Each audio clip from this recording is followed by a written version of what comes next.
அடுத்ததான் அண்ணன் டிடிவி தினகரன் பேசுறாரு. என்னன்னா, முன்னாடி ஏகப்பட்ட விஷயங்கள் பேசியிருப்பாரு, பார்த்துருப்பீங்க. அது இதுன்னு ஏகப்பட்ட விஷயம் பேசியிருப்பாரு. இப்போ என்னன்னா, எல்லாத்தையும் மறந்துட்டாக்க, கசப்பே கிடையாது, யாரும் வற்புறுத்தல, அழுத்தம் கொடுக்கல, முழு மனதோட ஏத்துக்கிறேன் அப்படின்னு சொல்லியிருக்கிறார்.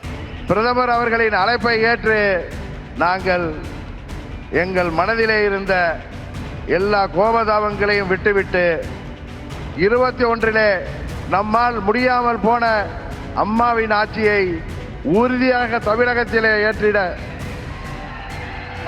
உருவாக்கிட எந்த ஒரு மனமாச்சரியமும் இன்றி, எந்த ஒரு தயக்கமும் இன்றி, எந்த ஒரு குழப்பமும் இன்றி, சில பேர் சொல்கிற போல எந்த ஒரு அழுத்தமும் இன்றி அம்மா மக்கள் முன்னேற்ற கழகம் இந்த கூட்டணியிலே எங்களை இணைத்துக் கொண்டிருக்கின்றோம்.